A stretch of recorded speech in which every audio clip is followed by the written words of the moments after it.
Okay दोस्तों, तो अब हम लोग फ्लूइड स्टैटिक्स के लास्ट पार्ट पे आ चुके हैं और वो है हमारा एक्सिलरेटेड फ्लूइड्स।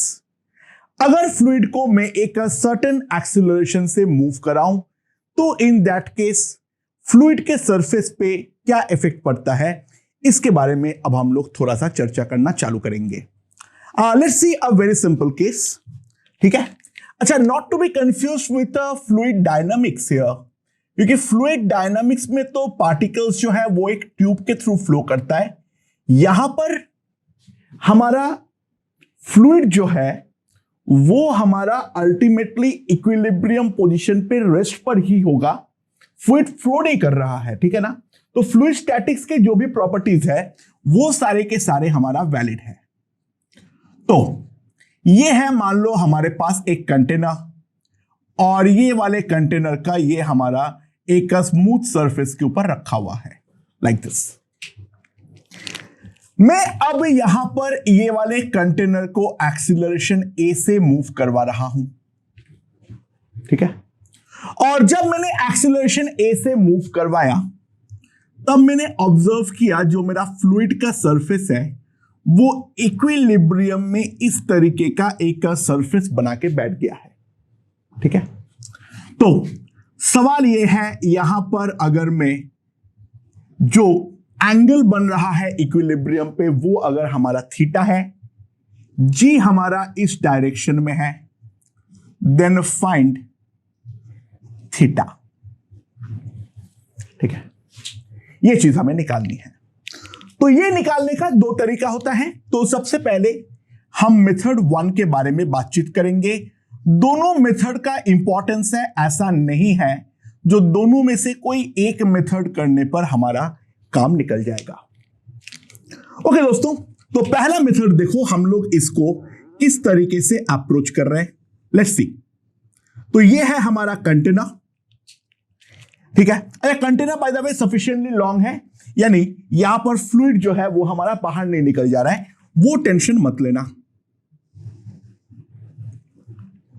ओके, तो हम लोग क्या कर रहे हैं, मान लो ये वाला लेंथ जो है वो लेंथ है हमारा L। यहां पर अब मैं यहां पर 2 पॉइंट बना रहा हूं P, और दूसरा यहां पर मैं एक पॉइंट बना रहा हूं Q। ठीक है, ओके, सुनाओ, यहां पर अगर मैं एक का छोटा सा ट्यूब काटता हूं, एकदम एक छोटा सा ट्यूब काटता हूं, ठीक है, बहुत पतला सा, यानी हाइट को हम प्रैक्टिकली हाइट का जो वेरिएशन है अलोंग द ट्यूब उसको हम नेग्लेक्ट डेफिनेटली कर सकते हैं। अच्छा, यहां पर एंगल जो है वो एंगल है हमारा थीटा। सॉरी, अच्छा, पी पॉइंट जो है वो हमारा कहां पर है, सरफेस पर है। तो पी पॉइंट का जो प्रेशर है वो प्रेशर को मैं ले सकता हूं सिंपली पी नॉट, और ये वाला लेंथ अगर एल है, ये अगर थीटा है, तो यहां पर अगर मेरा हाइट h है, तो दोस्तों मैं ये लिख सकता हूं h by L is equals to tan theta. तो h जो आएगा that will be simply equals to L tan theta. h will be simply equals to L tan theta. तो ऑब्वियस सी बात है, फ्लूइड का डेंसिटी को अगर मैं रो बोलता हूं तो यहां पर इसमें क्या बोल सकता हूं, प्रेशर एट Q कितना आ जाएगा, that will be equals to P not plus rho G H. That will be equals to P not plus rho ji L tan theta.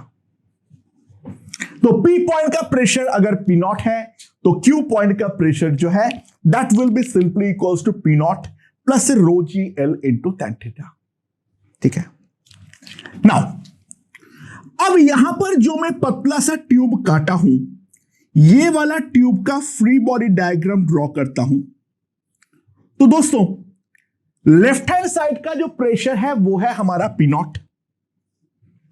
तो ऑब्वियस सी बात है, यहां पर अगर मैं क्रॉस सेक्शनल एरिया ए काटता हूं तो यहां से जो फोर्स लगेगा F1 that will be P0 into a, और यहां पर जो है फोर्स लग रहा है F2 that is equals to P0 plus rho ji L tan theta into A.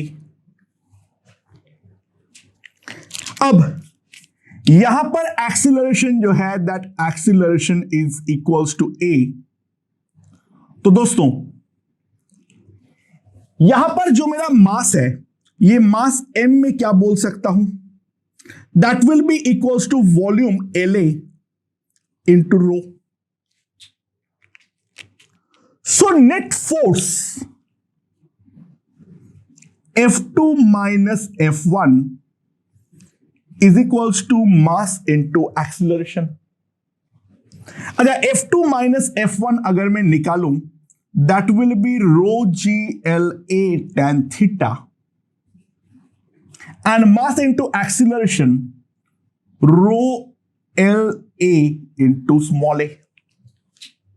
Now if we simply divide rho cut, A cut, L cut, मेरे पास tan theta का वैल्यू जो आ गया है that is simply equals to A by G. So this is the first method. मैंने यहां पर एक elementary टुकड़ा काटा और ये वाला एलिमेंट्री टुकड़े का मैंने एनालिसिस करके निकाल दिया, जो tan थीटा का जो वैल्यू आएगा that will be equals to A by G। तो दोस्तों अगला देखते हैं what is the method 2। Method 2 जो है वो काफी ज्यादा एलिगेंट है, ठीक है, एंड ये वाले मेथड का ज्यादातर जगह पे एप्लीकेबल होती है, कुछ जगहों पे प्रॉब्लम आती है, इसलिए मेथड 1 भी सीखना पड़ता है। हम लोग जो कंसीडर करेंगे that will be the equilibrium of a fluid particle on surface, ठीक है। देखो अल्टीमेटली तो हम फ्लूइड पार्टिकल भी कंसीडर कर सकते हैं, उसके लिए भी F इक्वल्स टू ma, या फिर नेट अगर नॉन इनर्शियल फ्रेम पे चले जाओगे तो नेट फोर्स इक्वल्स टू 0, ये डेफिनेटली हमारा वैलिड होना चाहिए।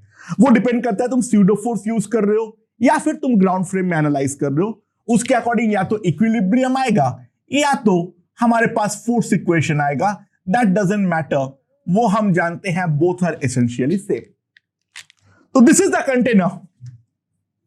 अब यहां पर जो है दिस इज द सरफेस, जहां पर ये वाला एंगल जो है दैट एंगल इज थीटा। अब दोस्तों यहां पर अगर मैं एक बहुत छोटा एलिमेंट लूं, इसका मास मान लो m कुछ है, इसके ऊपर फोर्सेस जो लग रहा है अगर मैं ग्राउंड फ्रेम में एनालाइज करूं तो केवल 2 ही फोर्स लग रहा है, एक mg और दूसरा इस डायरेक्शन में नॉर्मल n। ये नॉर्मल n जो है, अच्छा आइडियल फ्लूइड हम जानते हैं शेयर फोर्स नहीं लगा सकता है, बट डेफिनेटली नॉर्मल फोर्स तो लगाता ही लगाता है, वरना तो प्रेशर का फंडा ही खत्म हो जाएगा। तो ये वाले फ्लूइड पार्टिकल के ऊपर बाकी सारे फ्लूइड पार्टिकल मिला के जो हमारा सरफेस का परपेंडिकुलर नॉर्मल लगा रहा है that is n। Ideal fluid है, there will be no concept of shear force. पहले ये बात को हमें समझना पड़ेगा। अब अगर हम लोग नॉर्मल को 2 कंपोनेंट पे रिजॉल्व करें दोस्तों, तो ध्यान दो, एक कंपोनेंट ऐसा आएगा और एक कंपोनेंट ऐसा आएगा। This is theta, this is theta, so this is also theta. तो n cos थीटा जो होगा दैट विल बी mg, और n sin थीटा जो होगा that must provide the necessary force for the acceleration, so n sin theta must be equals to ma। अगर तुम non inertial frame पे आ रहे हो, यानी ये वाले कंटेनर के फ्रेम पे आ रहे हो, तो ma का स्यूडो फोर्स लगा दो, तो n sin थीटा जो है हमारा इक्विलिब्रियम में ma को बैलेंस करना चाहिए। That's completely up to you, वो तुम्हारी मर्जी पे है, ठीक है। सो tan थीटा जो आएगा that will be equals to A by G, and यही चीज तो हमें चाहिए था।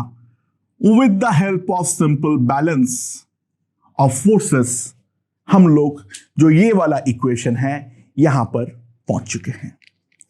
सो दोनों मेथड जो है वो हम लोग यहां पर समझ गए हैं। This is the most simple example, ठीक है। और इसके बेसिस में अब हम लोग आगे बढ़ते हैं। लेट्स सी क्या बोला है। जो हमारे पास है एक यूट्यूब, ठीक है, और इस यूट्यूब के अंदर जो फ्लूइड है उस फ्लूइड का डेंसिटी है रो। ये वाला लेंथ जो है वो है हमारा एल। अच्छा, इनिशियली जब मैं कुछ नहीं करके रखूंगा तो ऑब्वियस सी बात है फ्लूइड का दोनों तरफ का हाइट जो होगा वो डेफिनेटली हमारा सेम होगा, ठीक है। अच्छा, यहां पर जो है tube length same everywhere, sorry length बोल रहा हूं, tube width is same everywhere, ठीक है। ये वाला डायरेक्शन में जी है, ये वाला डायरेक्शन में जी है, और अब मैं ट्यूब को इस डायरेक्शन में लेके आ रहा हूं एट एन एक्सीलरेशन ऑफ ए, ठीक है। So find difference in height, find difference in height after A is applied। Obviously बात है जो दोनों तरफ अभी सेम दिख रहा है वो सेम हमारा नहीं रहने वाला है, तो यहां पर जो है ये थोड़ा सा नीचे आएगा, इस तरफ से हमारा ऊपर आएगा, और इक्विलिब्रियम में मान लो ये वाला हाइट का डिफरेंस जो है दैट इज h। तो अब सिंपली यहां पर एक पॉइंट ले लो P1 और यहां पर एक पॉइंट ले लो P2।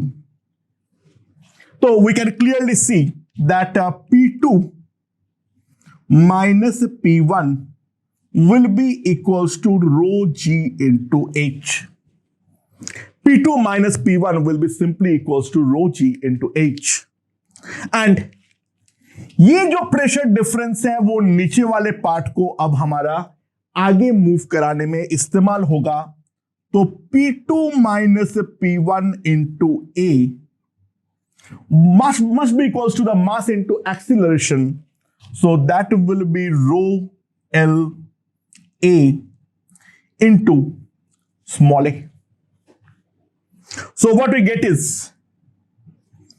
rho G H A is equals to rho small a L A।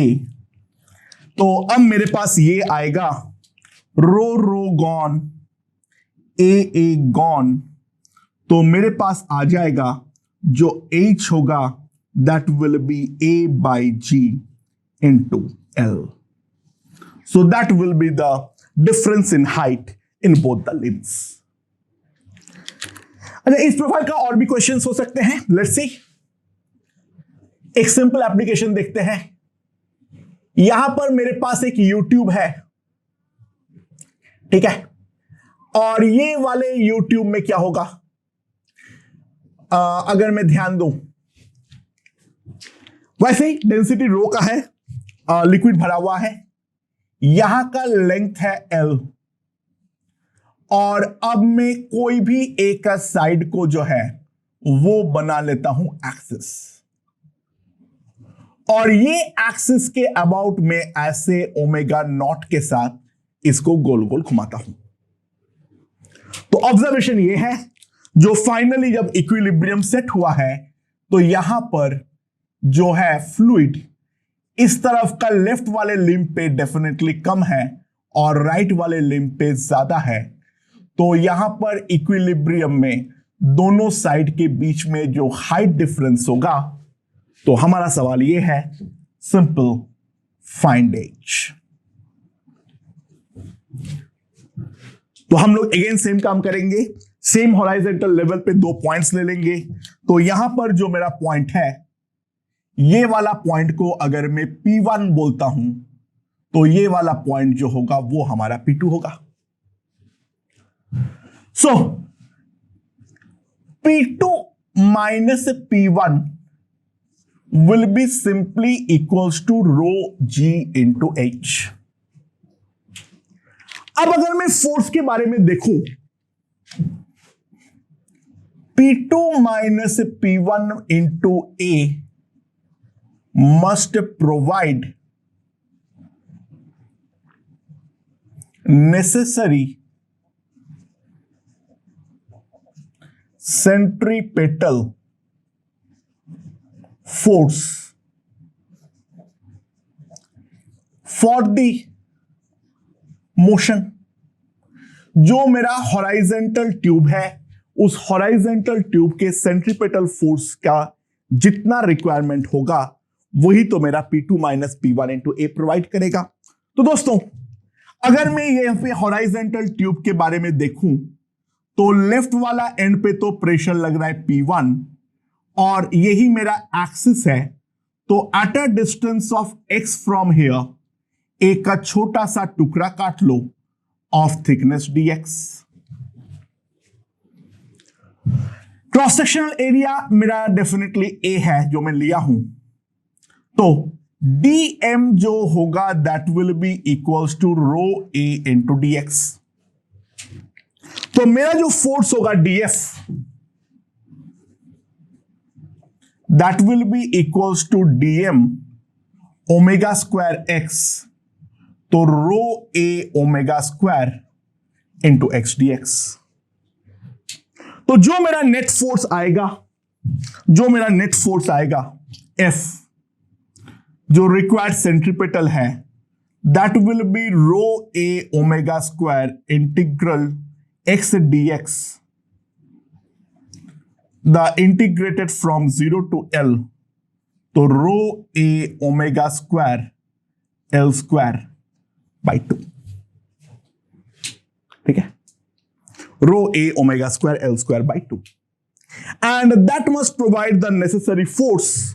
तो मेरे पास जो आ जाएगा rho G H into A, rho A omega square L square by 2, ये हमारा आ जाएगा।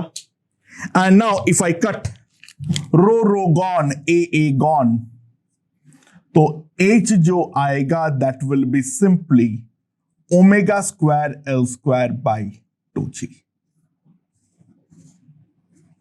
ठीक है, नाउ अगले क्वेश्चन की ओर बढ़ते हैं। सिमिलर एग्जांपल, मेरे पास A का सिलेंडर है। ठीक है, ये वाला सिलेंडर जो है, यहां पर मैंने अंदर का जो फ्लूइड है इसको मैंने ऐसे ओमेगा नॉट से गोल गोल घुमा रहा हूं। तो मैंने ऑब्जर्व किया जो मेरा फ्लूइड का सरफेस है वो मेरा इस तरीके का बन गया है। ठीक है, अच्छा, जो पॉइंट ऑफ कांटेक्ट है, जो हमारा पॉइंट ऑफ कांटेक्ट है ये सरफेस का, मैं यहीं पर कोऑर्डिनेट ले रहा हूं एक्सिस, ये x है और ये y है। This is the point O A, this is O, this is B। G जो है वो मेरा इस डायरेक्शन में है। तो सवाल ये है, find equation of curve AOB। अच्छा, बाय द वे, ये कर्व को तुम 360 जब घुमाओगे तो तुम्हारा ये पूरा सरफेस का इक्वेशन आएगा, बट सरफेस का इक्वेशन तो 3D है, हम केवल 2D कंसीडर करेंगे। तो ऑब्वियस सी बात है, हमें केवल AOB कर्व जो है उसका इक्वेशन हमें निकालनी है। सो किस तरीके से निकालेंगे, लेट्स सी। तो दोस्तों, यहां पर मैं x और y एक्सिस को वापस ड्रॉ कर रहा हूं। ठीक है, तो यहां का जो हमारा कर्व है वो मान लो इस तरीके से है। ठीक है, ये कर्व क्या है आई डोंट नो। तो यहां पर कोई एक फ्लूइड पार्टिकल ले लो, ये वाले फ्लूइड पार्टिकल के ऊपर दो फोर्स लग रहा है, एक लग रहा है mg और दूसरा जो लग रहा है वो है सरफेस के परपेंडिकुलर नॉर्मल। ठीक है, मैं कोई भी एक जनरल पॉइंट पे ले लिया हूं। अच्छा, नॉर्मल जो है वो मेरा सरफेस से परपेंडिकुलर होगा, यानी उस पॉइंट पर सरफेस पे जो टेंजेंट ड्रॉ होगा, मान लो वो एक्स एक्सिस के साथ थीटा एंगल बनाता है, नॉर्मल डेफिनेटली उसके परपेंडिकुलर है। एंड यहां पर जो हमारा कोऑर्डिनेट है पॉइंट का वो है मेरा x, y। अब मैं नॉर्मल को दो कंपोनेंट पे रिजॉल्व कर लेता हूं, एक ऐसा और एक ऐसा। बाय द वे ये जो है इस एक्सिस के अबाउट ओमेगा नॉट से गोल गोल घूम रहा है और ये जो डिस्टेंस है that distance equals to x, यानी पार्टिकल का सर्कुलर मोशन जो हो रहा है उस सर्कुलर मोशन का रेडियस जो है that is equals to x। तो साफ साफ हम देख सकते हैं ये एंगल अगर थीटा है तो ये थीटा है, this angle is also theta. तो n cos theta must balance ng and n sin theta must provide the necessary centripetal force. And now if I divide the two, तो मेरे पास tan theta का value जो है that will come out to be equals to omega square x by g. But tan theta is nothing but the slope of tangent. तो दोस्तों tan theta का और एक वैल्यू जो होगा that can be definitely written as dy upon dx. तो simply मेरे पास जो आएगा dy by dx is equals to omega square x upon g. ठीक है, so dy equals to omega square by g x dx. Now if I integrate initially at x equals to 0, y is equals to 0 and finally at x this is y, तो y मेरे पास आ जाएगा omega square x square by 2g। तो जो AOB curve का हमारा equation होगा हम साफ साफ देख सकते हैं, it will be a parabola. The surface will be paraboloid. Surface जो होगा वो हमारा पैराबोलॉइड होगा। अच्छा बाय द वे हमें ये वाला हाइट निकालने के लिए बोल सकता है जो भाई बेस और जो हमारा टॉप मोस्ट पॉइंट है इन दोनों के बीच में हमारा कितना डिफरेंस है वो चीज निकालो। तो ऑब्वियस सी बात है यहां पर अगर हम ध्यान दें y is equals to h when x is equals to plus or minus r। तो जो हमारा यहां पर वर्टेक्स और टॉप मोस्ट पॉइंट के बीच में जो डिफरेंस होगा that will be equals to omega square R square upon 2g। तो यहां पर जो है अगेन पार्टिकल एनालिसिस से हमारे लिए गेम बहुत सिंपल पड़ेगा। वहीं पे अगर हम इस पे इस तरीके से ट्यूब एनालिसिस करने जाएंगे तो वहां पे हमारे लिए बहुत मुश्किल पड़ेगा। सिमिलरली जहां पर ट्यूब प्रॉपर बना हुआ है वहां पे सरफेस एनालिसिस हमारे लिए बहुत ज्यादा टफ पड़ेगा। तो डिपेंडिंग अपॉन कौन सा प्रोफाइल का क्वेश्चन है हमें दोनों में से कोई एक टेक्निक अपनाना है। इन दोनों के अलावा और कोई टेक्निक हमारा नहीं है। अब हम लोग इस चीज के बारे में बहुत सारे क्वेश्चंस सॉल्व करने वाले हैं एक एक करके। ठीक है, यहां पर फिलहाल हमारा एजम्पशन ये था जो कोई पानी ये वाले रोटेशंस के कारण या फिर एक्सीलरेशंस के कारण बाहर नहीं निकला है, but we will not be always that much lucky. तो हम देखते हैं क्या होने वाले हैं। ओके ओके दोस्तों, ये एक पहला क्वेश्चन है। मेरे पास एक सील्ड कंटेनर है, ठीक है। ये वाला जो सील्ड कंटेनर है इसका डेप्थ हमें दिख नहीं रहा है। ये वाला लेंथ है L1, ये वाला लेंथ है L2, G इस डायरेक्शन में है, A इस तरफ है। तो सवाल ये है, अगर जो पॉइंट 1 है जो मेरा सिस्टम है उसका ओरिजिन है, उसका प्रेशर अगर मैं 0 ले लेता हूं तो पॉइंट 2, 3 और 4 पे प्रेशर कितना होगा। यानी इन जनरल कोई भी पॉइंट पे अगर हमारा प्रेशर होगा तो वो प्रेशर हमारा कितना होने वाला है। अच्छा, बहुत साफ साफ बात, एक चीज ध्यान दो, यहां पर कोई भी पॉइंट पे जो प्रेशर होगा उसका 2 रीजन है। एक है ड्यू टू जी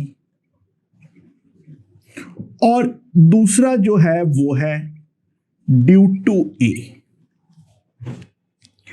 अच्छा, ऑब्वियस सी बात है, जी जो है वो हमारा एक्स के अलोंग कोई इफेक्ट नहीं डालता है। सो ड्यू टू जी जो है, यहां पर अगर हम वेरिएशन देखें, this will happen only along y. और ड्यू टू ए अगर मैं देखूं, this variation will happen only along x. Due to g जो वेरिएशन है that must happen only along y, and due to a जो भी variation है that will happen only along x. अच्छा, बहुत सिंपल सी बात है, यहां पर अगर मैं ए को भूल जाऊं, केवल और केवल जी के बारे में सोचूं, तो दोस्तों यहां पर कहीं पर भी कोई भी लेवल पे आ जाऊं, यहां पर जो हमारा वाई हाइट पर प्रेशर होगा P, that will be simply equals to rho G into Y. और अब अगर मैं भूल जाऊं जी को, केवल और केवल मैं एक्सीलरेशन के बारे में बात करूं, at a general distance of x, यहां पर हर पॉइंट पे P जो होगा दैट वो हम लोग देख चुके हैं, will be simply equals to rho A X. तो इन दोनों के इंटरसेक्शन पॉइंट पे जो पॉइंट है x, y, as P is scalar, तो G के कारण जो प्रेशर है और A के कारण जो प्रेशर है, सिंपली वो दोनों कंट्रीब्यूशन हमारा ऐड हो जाएगा। तो P जो नेट आएगा that will be simply rho G Y plus rho A X. ये कोई भी जनरल पॉइंट का हमारा प्रेशर होगा। और अब हम लोग बस थोड़ा बहुत सारे पॉइंट्स के लिए निकाल दे, तो अगर हम पॉइंट 2 के बारे में बात करें, तो ये वाला पॉइंट के लिए जो हमारा y है वो 0 है और जो x है वो हमारा L1 है। y जो है वो हमारा 0 है और x जो है वो हमारा L1 है, ठीक है। तो pressure at a point 2 will simply come out to be, यहां पर अगर मैं पुट कर दूं, that will be equals to rho A L1। हाँ कि ना? अच्छा, सिमिलरली अगर मैं पॉइंट 4 के बारे में बातचीत करूं,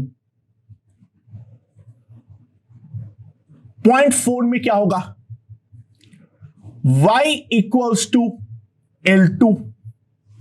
सॉरी, मैंने कुछ प्रॉब्लम किया हूं, x का वैल्यू वहां पे L2 है दोस्तों, सॉरी, हाँ ये L2 है। y का वैल्यू जो है वो यहां पर है साफ साफ L1 और x का वैल्यू जो है वो है हमारा 0। तो P4 जो आएगा that will be simply rho g into L1। 2 पे केवल एक्सीलरेशन का इफेक्ट पड़ेगा क्योंकि वो x के अलावा वेरिएशन है, 4 पे केवल g का इफेक्ट पड़ेगा क्योंकि वो y कैलॉग वेरिएशन है। सो दोस्तों, जो लास्ट है हमारा पॉइंट 3, ये पॉइंट 3 के बारे में अगर हम देखूं तो इसके लिए y है L1, x जो है वो है हमारा L2। तो प्रेशर P जो सिंपली हमारे पास आएगा, that will be equals to rho G L1 plus rho A L2। And दोस्तों एक और बात ध्यान देना, this will be the maximum pressure. This will be the maximum pressure inside any point of the container. तो पहला हम लोग का काफी ज्यादा आसान क्वेश्चन था। तो अगले क्वेश्चन की ओर बढ़ते हैं। लेट्स सी क्या है मेरे पास। मेरे पास एक क्यूबिकल कंटेनर है, ठीक है। मेरे पास एक क्यूबिकल कंटेनर है, मैं साइड व्यू ले रहा हूं। ये वाला लेंथ जो है वो है L, ये वाला लेंथ जो है वो है L, और जो तुम्हें दिख नहीं रहा है बोर्ड के अंदर भी लेंथ होगा हमारा L। ओके, नाउ इनिशियली जो है हमारा कंप्लीटली ये लिक्विड से भरा हुआ था, ठीक है। और अब मैं यहां पर इसको मूव करा रहा हूं with an acceleration of a। तो सवाल यह है, find volume of the remaining water.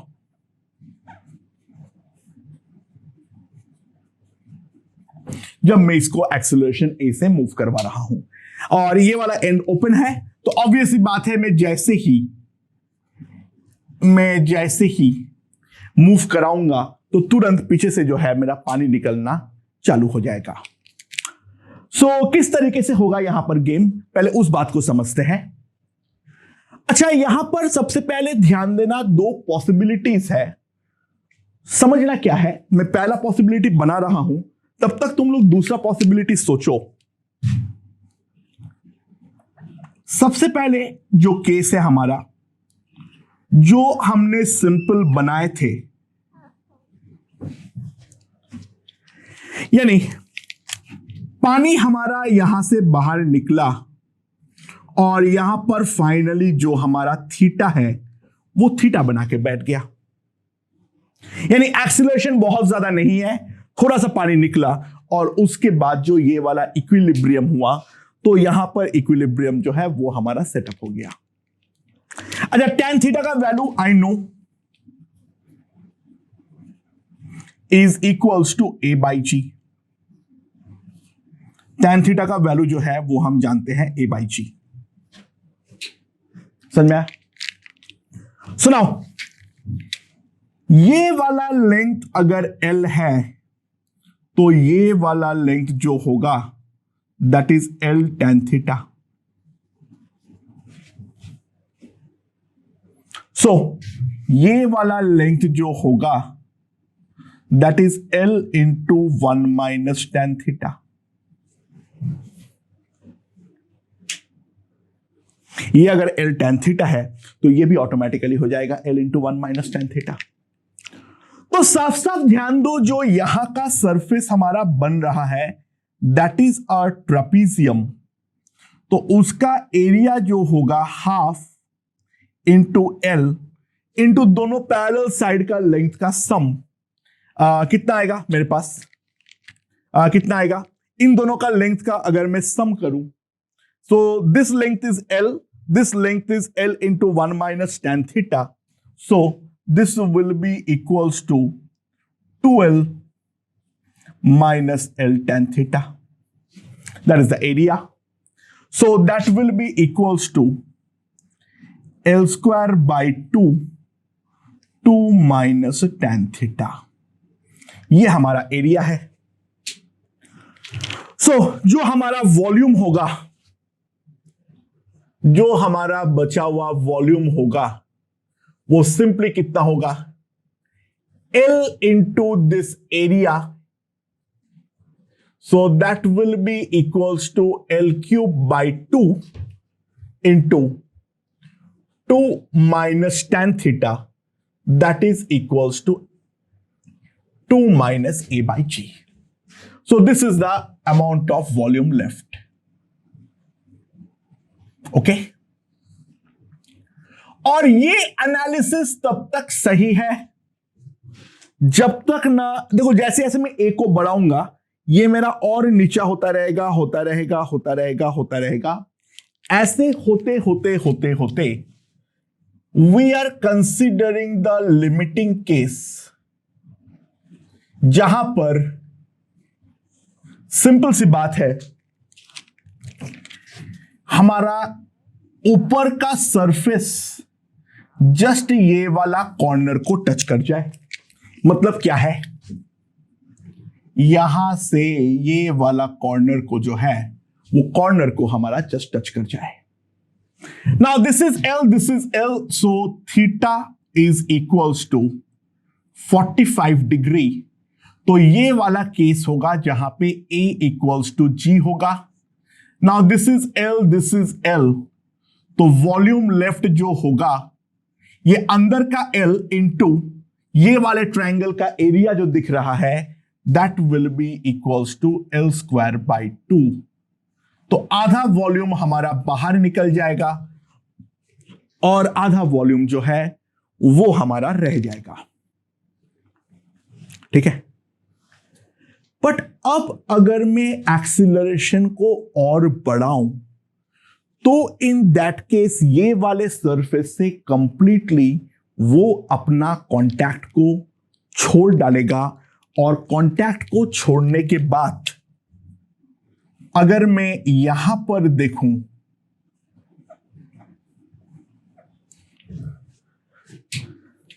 सो अगर मेरा A ग्रेटर देन G हुआ, so the case 1 was basically of the case A less than G। Limiting case करने के बाद हमें समझ में आ गया हमारा जो एनालिसिस है वो तब तक सही है जब तक थीटा हमारा 45 डिग्री से कम है, यानी A हमारा लेस देन G है। अगर जैसे ही A मेरा G से बड़ा हुआ तो तुरंत जो है ये एनालिसिस हमारा गलत पड़ जाएगा। और अब जो एनालिसिस होगा दोस्तों ध्यान देना, यहां पर तो एंगल तो वही रहेगा tan inverse A by G, but अब जो है वो पार्ट ऑफ बेस हमारा एक्सपोज करेगा। Now this is the angle theta, this is L, ये हमारा बचा हुआ X है, अंदर जो हमें दिख नहीं रहा है वो L है। तो सिंपल सी बात है, tan थीटा अभी भी जो है वो हमारा A बाई G ही है। tan थीटा अभी भी जो है वो हमारा A बाई G ही है।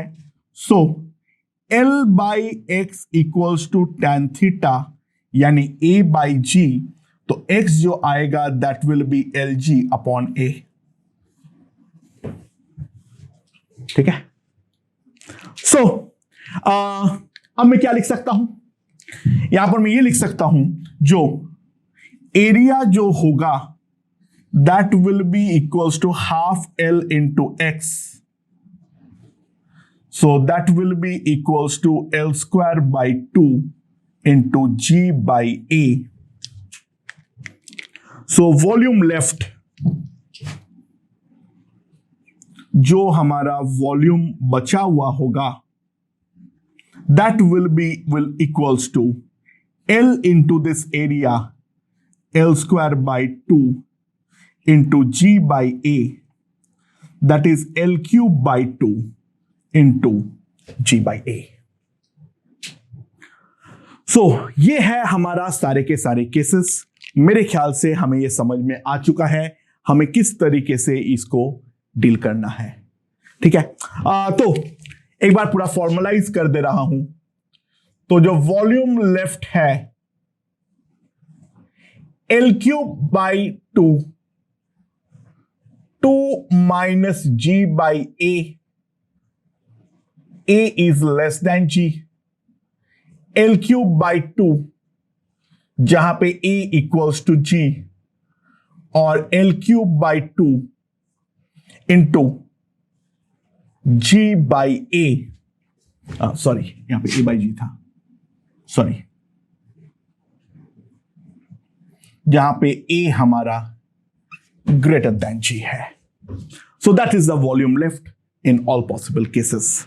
तो अगर मेरा ओपन कंटेनर है तब हमें किस तरीके से डील करना है, मेरे ख्याल से वो हमें समझ में आ चुका है. ओके